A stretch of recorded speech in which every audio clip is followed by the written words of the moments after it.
할렐루야. 우리 앞뒤 분들과 반갑게 인사합시다. 주님의 날입니다. 축복합니다. 잘 오셨습니다. 찬양대가 찬양한 가사 아시죠? 네. 주 예수만을 위하여 목숨까지도 목숨 걸고 싸우겠다고 그러는 거예요. 어떻게 세상과 싸우겠다는 얘기 아니에요. 그렇죠? 주 예수만을 위해서. 어떻게 해요? 그게 주먹으로 치고받고 싸우는 건 아닐 거 아니에요. 어떻게 싸울까요? 어떻게 싸울까요? 목숨까지도 걸고. 왜 싸우냐? 주 예수만을 위하여. 이렇게 고백했단 말이죠. 도대체 그 싸움이 뭔데요? 오늘 말씀 제목 한번 따라합시다. 긍휼. 키가 있다. 열린다. 우리 세상 가운데 긍휼. 이것으로 열린다. 오늘 말씀 가운데 큰 은혜가 있으시길 주님의 이름으로 축복합니다. 예수님이 이 땅에 오셔서 성육신으로 하나님의 그는 근본 본체시나 하늘 보좌를 버리시고 이 땅 낮고 낮은 땅으로 오셔서 하나님이 어떤 분이신지를 보여주셨다. 하나님은 사랑이시라 이렇게 보여주셨는데 그것을 우리를 품으셨다. 예수님이 이 땅 속에서 가난한 자들과 함께 하셨고 병든 자들을 고쳐주시고 제자들을 데리고 다니면서 가르쳐 주시고 배고픈 자에게 오병이어의 기적을 베푸시고 이게 다 긍휼과 관련이 있는데요. 그런데 그 예수님을 어느 날 누군가가 죽이려고 따라왔단 말이죠. 잡으려고. 그때 예수님의 제자가 그 잡으려 온 무리를 탁 보고서는 어디 우리 주님을 잡으려고 그래? 감히. 그리고 가가지고 그 대제사장 말고라는 사람의 귀를 갖다가 그냥 어우 끔찍하죠. 귀때기를 그냥 칼로 확 잘라버렸다. 아유 생각만 해도. 그러면 예수님께서 너 진짜 의리짱이다. 야, 넌 진짜 역시 내 제자다. 고맙다. 귀하다. 잘했다. 이렇게 할 만한데 그게 아니라 그 귀를 잡아 그를 불쌍히 여기셨어요. 이게 긍휼이란 뜻이거든요. 불쌍히 여겼다. 그래가지고 그 귀에다가 다 붙여주시고 제자에게 그러면 안 돼. 그러면 안 돼. 그 예수님의 긍휼, 그 클라이맥스는 십자가 위일 거예요. 십자가에 달리시는데 와가지고 얼굴에 침을 뱉고 조롱하고 채찍으로 때리고 십자가에 못 박고 남은 구원하면서 저는 구원 못한도다. 네 자신을 한번 구원해봐라. 얼마나 수치스러웠을까. 그런데 그 마지막 순간에 예수님께서 하셨던 그 예수님의 삶은 아버지여 저들을 용서해 주십시오. 저들이 잘 몰라서 그럽니다. 긍휼을 베풀어 주옵소서. 그게 우리 주님의 마지막 순간까지. 십자가로 세상을 이기셨다는 뜻이 뭘까요?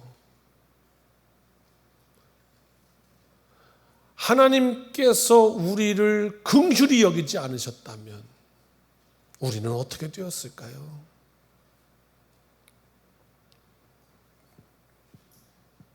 (25절) 말씀부터 한번 차근차근 우리가 오늘 본문을 읽어나가면서 이 한 주간 세상에 나가서 우리가 정말 세상의 마귀의 권세를 대적하고 목숨까지도 바쳐 싸우고 예수 그리스도로 영향력을 미치는 승리의 삶이 되려면 오늘 무장하는 시간이 되기를 바랍니다. 25절부터 같이 읽을까요? 시작.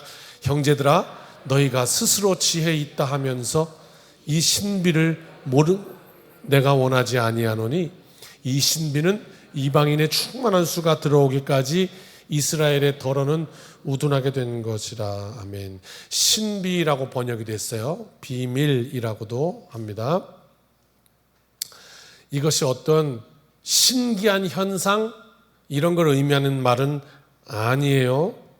자연적인 사고로는 이해하기 힘들지만 하나님의 계시라고 하죠. 계시라는 말은 보여져 알려짐 그런 뜻인데 하나님께서 보여주신 거예요. 그래서 명백하게 드러난 하나님의 구속의 섭리예요. 이게 지금 예배 2번 들으시는 우리 장로님들 계시는데 아마 2번 들으시면 다를 거예요. 이게 첫 번째 들을 때는 뭔지 모르고 지나갔다가 뒤에 말씀 들으면 다시 정리가 되거든요. 그러니까 한번 잘 들어봅시다. 하나님의 구속의 섭리. 구속이라는 것은 우리를 구원하셨다는 거예요. 구원이라는 것은 그 원초적인 뜻이 물에 빠진 사람을 구원했다는 거고요. 그러니까 구원의 전제는 내가 물에 빠졌다는 거예요. 내 인생이 늪에 빠졌다는 거예요.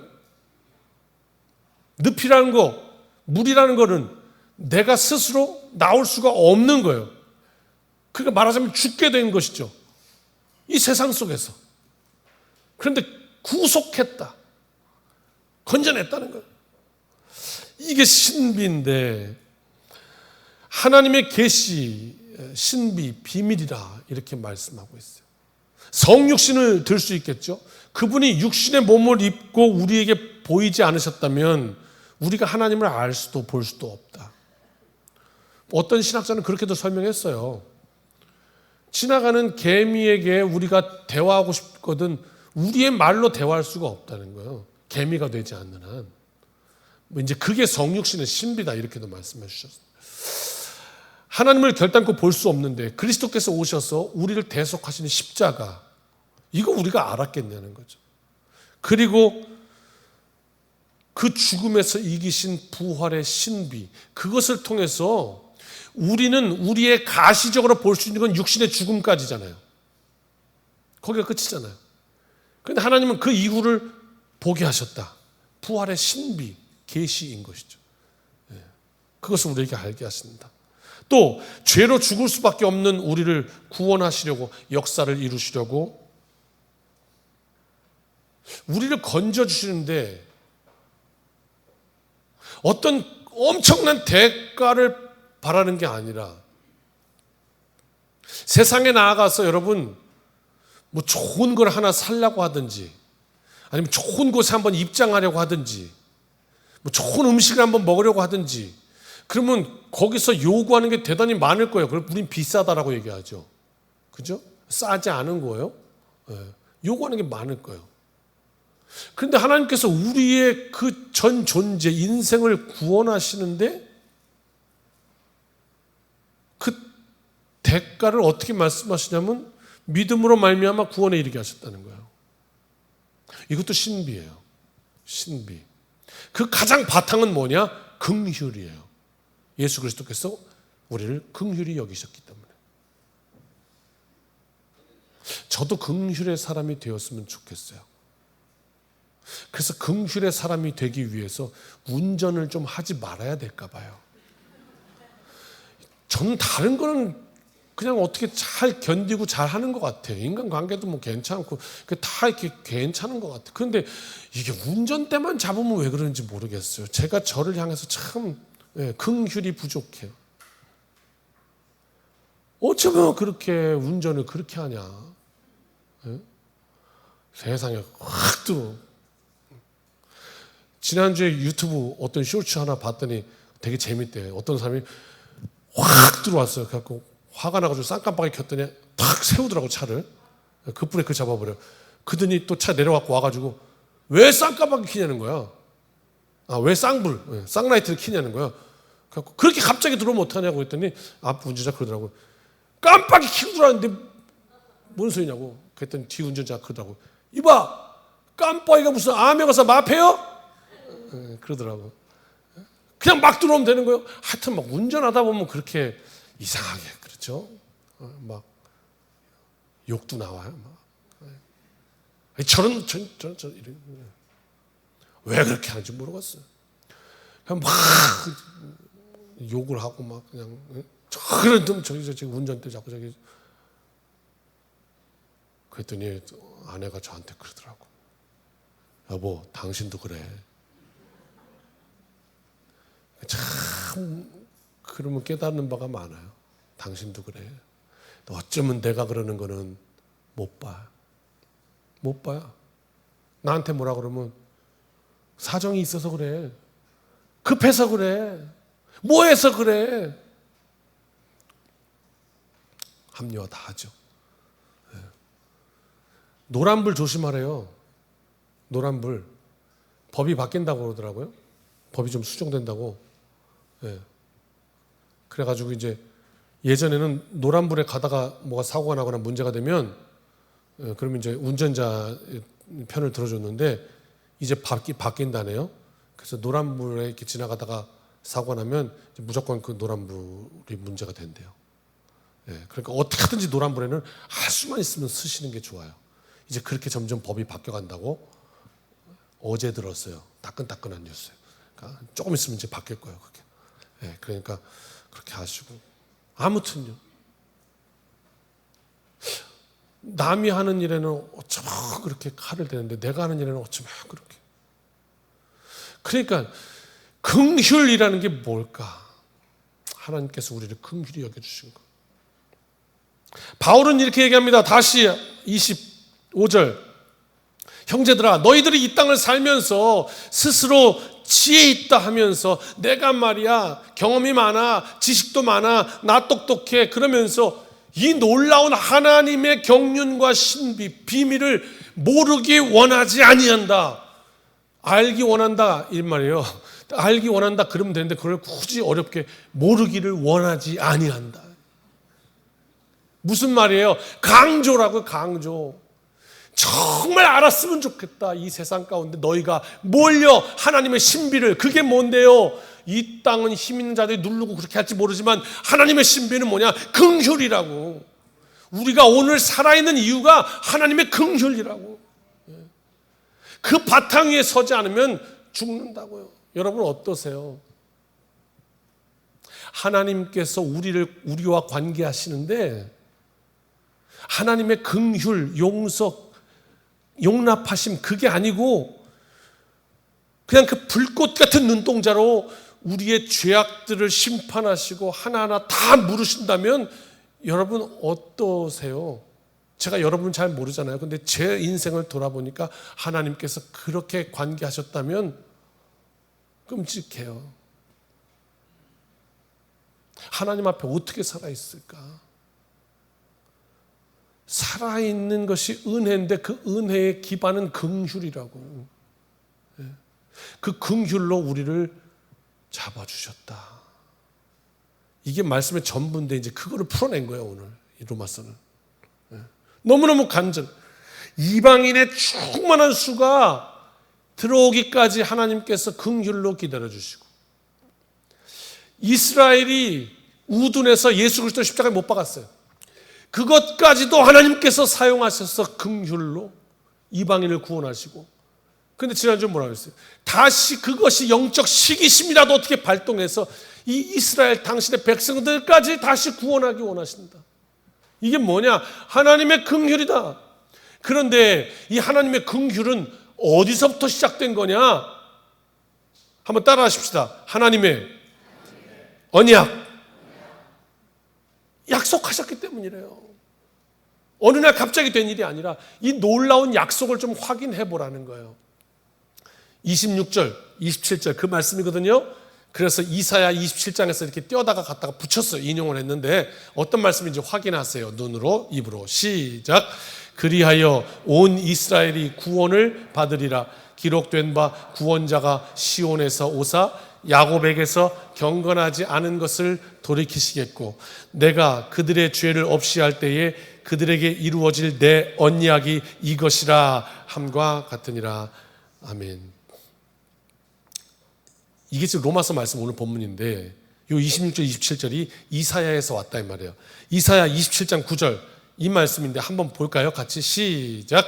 야곱의 불의가 속함을 얻으며 그의 죄 없이 함을 받을 결과는 이로 말미암나니 곧 그가 제단의 모든 돌을 부서진 횃돌 같게 하며 아세라와 태양상이 다시 서지 못하게 함에 있는 것이라.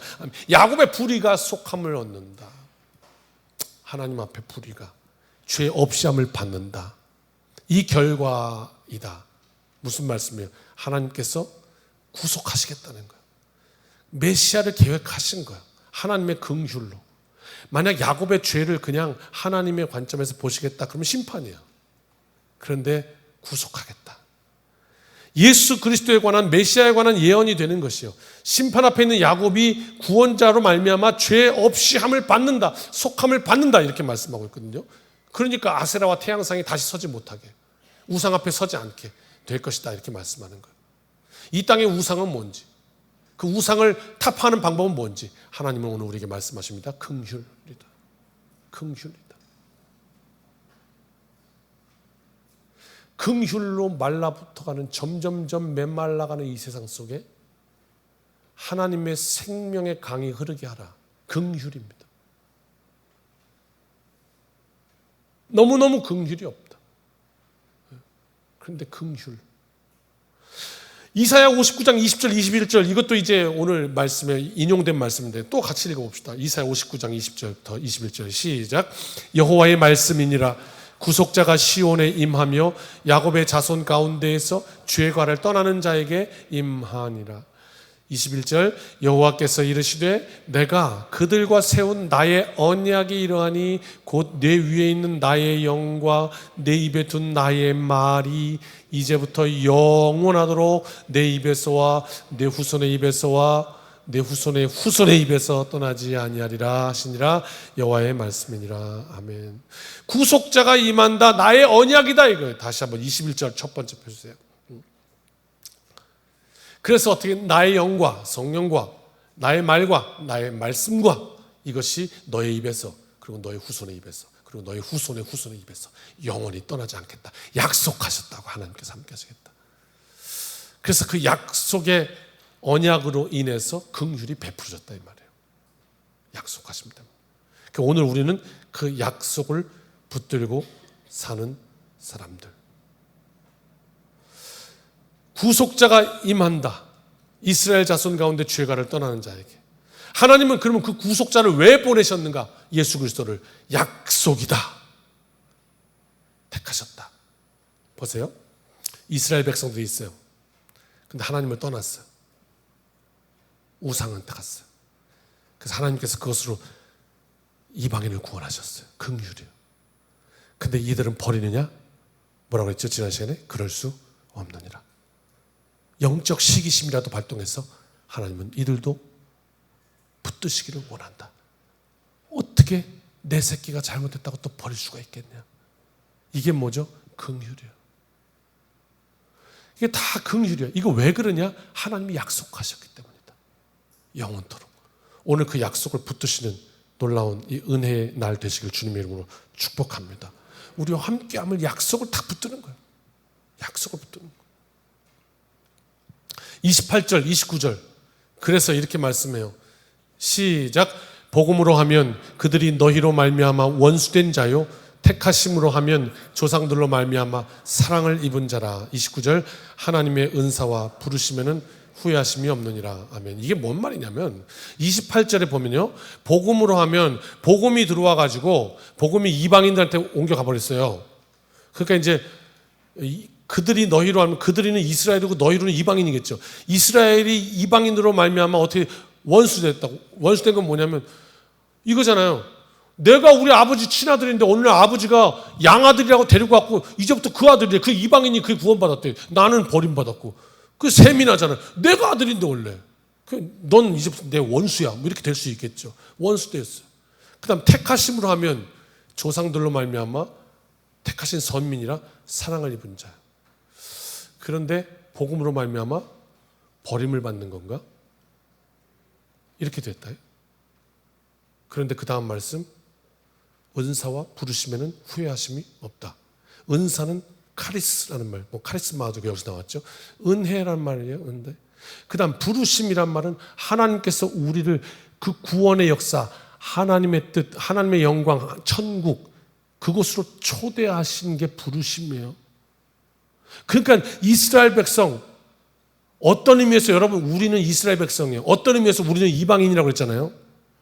하나님께서 우리를 택해 주셨어요. 우리를 부르셨어요. 우리에게 은혜 주셨어요. 구원의 역사를 주셨어요. 은혜란 말이에요. 그런데 우리가 또 죄져요. 또 넘어져요. 또 실수해요. 또 연약해요. 그런데 은사와 부르심에는 후회가 없대요. 아니잖아요.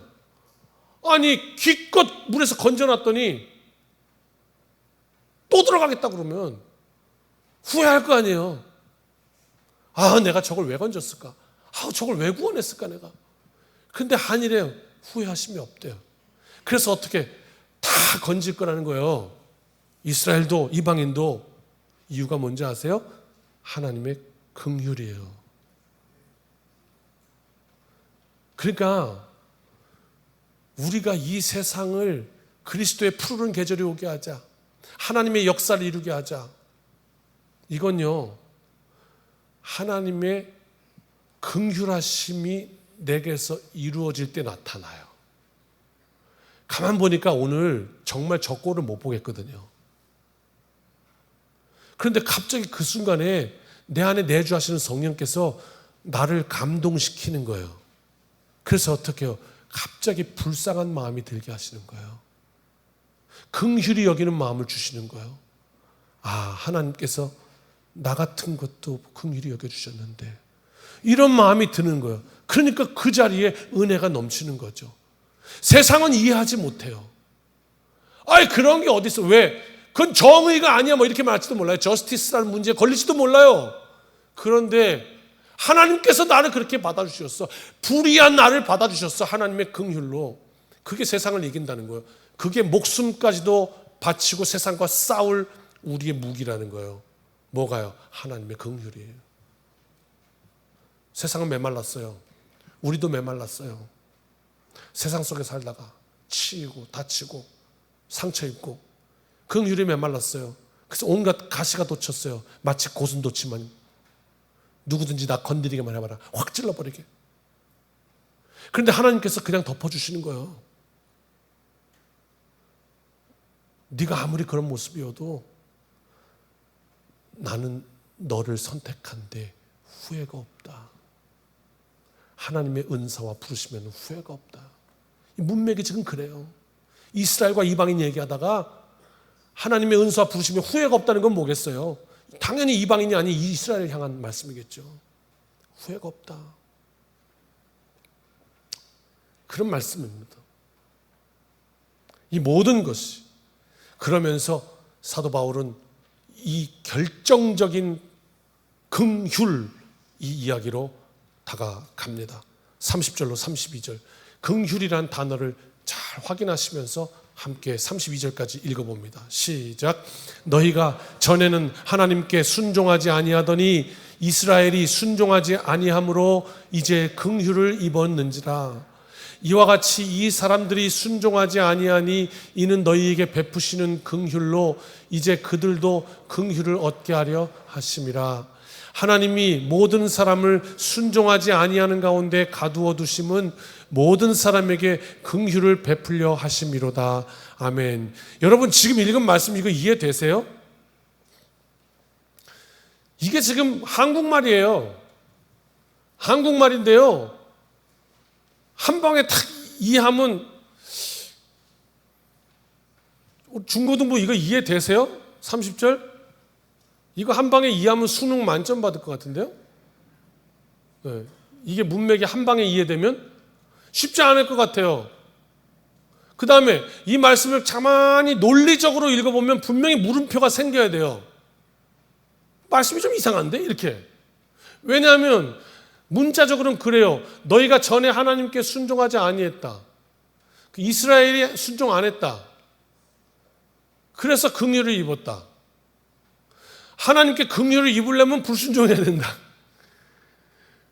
왜? 죄를 지어봐야 하나님께서 죄를 지음에도 불구하고 긍휼을 베푸시는 걸 맛볼 거 아니냐. 좀 이상하잖아요, 말이. 나 혼자 그래요, 좀? 이게 좀 그렇단 말이에요. 그러니까 말씀을 잘 해석해야 돼요. 그런 뜻이 아니고요. 표현이 그런 거예요. 하나님께 순종하지 않았어, 우리가. 그런데 하나님은 그것조차도 하나님의 긍휼을 나타내시는 은혜로 바꾸셨다는 뜻이에요. 그 다음 31절은 뭐예요? 계속해서 그렇게 우리가 읽어가야 돼요. 예. 그래서 너희에게 베푸시는 그 긍휼로 이제 그들에게도 긍휼을 베풀기를 원한다. 하나님이 원하시는 거예요. 그러니까 뭐예요? 하나님은 우리가 사는 이 세상이 하나님의 긍휼로 덮어지기를 원하는 거예요. 그런데 이 세상에는요, 긍휼이 말랐어요. 씨가 말랐어요. 바짝 말랐다고. 그래서 어디 가도 긍휼을 찾아볼 수가 없어요. 여러분, 구원이라는 게 뭐예요? 서두에 말씀드렸잖아요. 하나님이 물에 빠졌는데 건져내신 거예요. 죽게 된 인생을 건져내신 거예요. 왜 죽게 된 거예요? 긍휼이 없어요. 너는 이거 잘못했으니까 나한테 한 대 맞아. 돌로 찍고, 상대방이 나는 너를 잘못해서 돌로 찍고, 서로 찍다가 다 죽는 거예요. 긍휼이 없어요. 그런데 하나님은 긍휼을 원하세요. 그래서 우리를 그리스도의 사람으로 하나님께서 우리에게 긍휼을 베푸시고 우리를 통해서 하나님의 긍휼이 세상으로 흐르게 하시는 거죠. 그런 말씀이에요. 32절. 이건 또 무슨 말이에요? 모든 사람을 순종하지 아니하는 가운데 두시면 모든 사람에게 긍휼을 베풀려 하심이로다. 논리를 잘 이해해야 됩니다. 아니, 그러니까 하나님께서 모든 사람에게 긍휼을 베풀기 위해서 모든 사람을 불순종, 죄악 속에 가둬놨다는 얘기인가? 그런 얘기가 아니라 원죄로 인해서 우리 인간은 이 죄성, 긍휼이 없어요. 죄 가운데 있어요. 불순종 가운데 있어요. 그럼에도 불구하고 하나님께서 그 모든 사람에게 긍휼을 베풀기 원하신다. 하나님이 그런 마음이라면 오늘 우리가 하나님의 마음으로 살아간다는 것은, 이 세상 속에서 세상 권세와 싸운다는 것은 무엇을 의미하겠는가? 혹여 우리가 이 한 주간 살다가 누군가를 도저히 용납할 수 없는 그 상황에서 우리에게 하나님께서 긍휼의 마음을 주신다면 성령께서 간섭하는 것이고, 그 시간은 우리의 삶을 기적으로 안내하는 시간입니다. 우리가 그렇게 아멘 하고 행동해야 할 것입니다. 하나님께 순종이 무엇인지조차 알지 못했던 이들, 불순종함, 그것까지도 하나님의 긍휼을 입어서 택하셨던 이방인, 그 긍휼로 다시 이스라엘을 잡아주시는 하나님. 그러니까 여러분과 저, 우리 모두가 지금 살아있는 것은 하나님의 긍휼이다. 긍휼로 말미암습니다. 긍휼로 산다, 이 말입니다.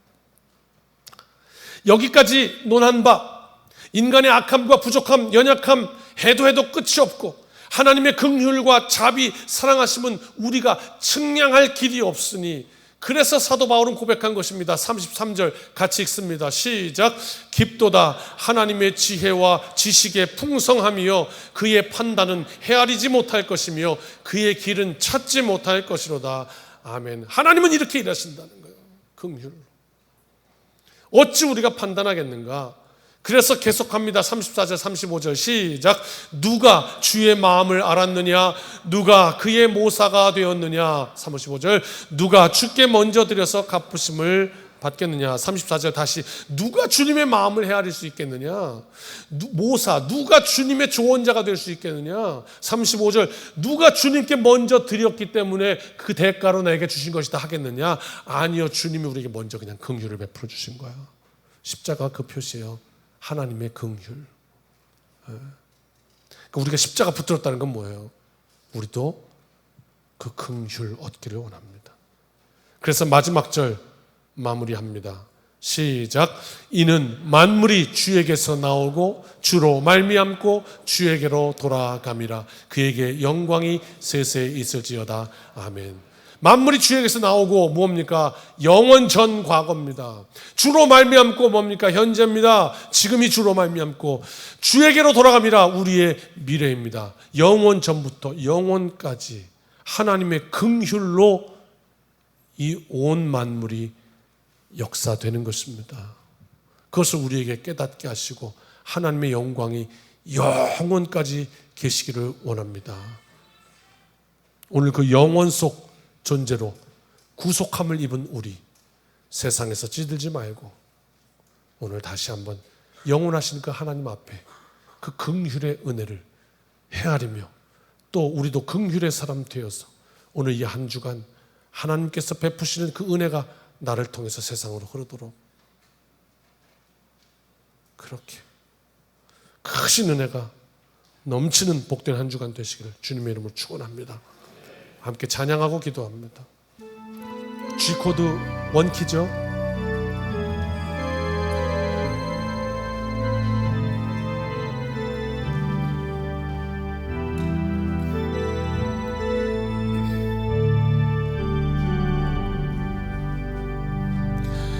하늘의 영광을 다 버리고 낮은 이곳에 내려오신 죽기까지 나를 사랑하신 그 사랑 얼마나 큰지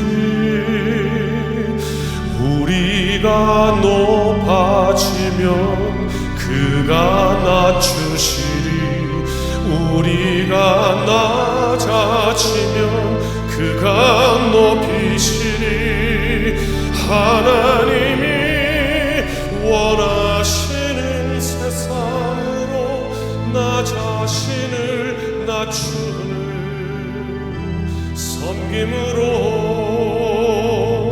내 발을 닦아주사 먼저 섬기시고 서로 사랑하라고 말씀하시었네.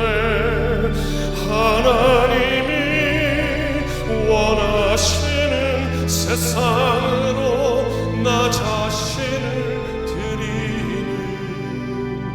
섬김의 모습이 되기를.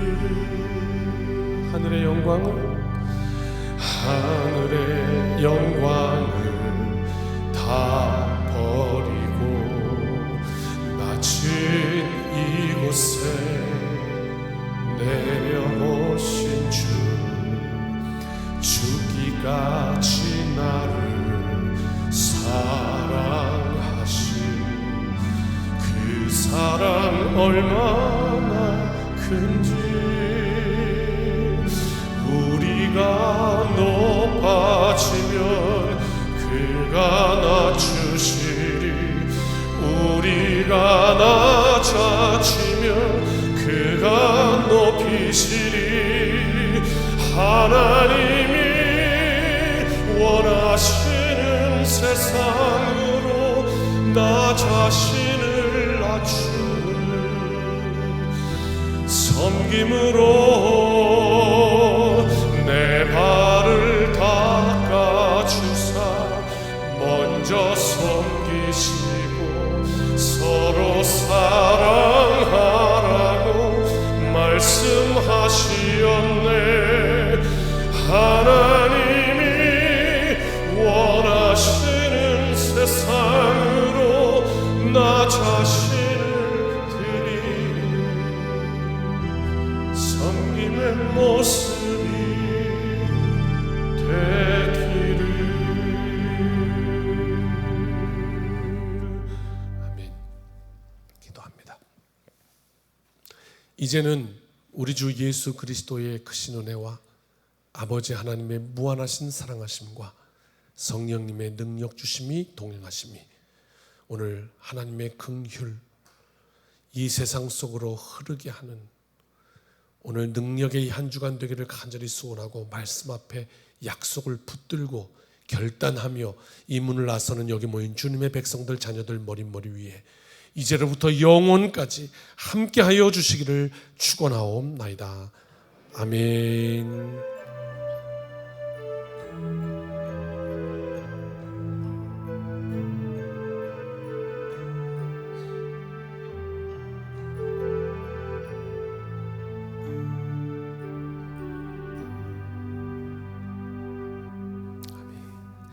사랑하는 성도 여러분, 이 한 주도 주님의 은혜로 승리합시다. 아멘.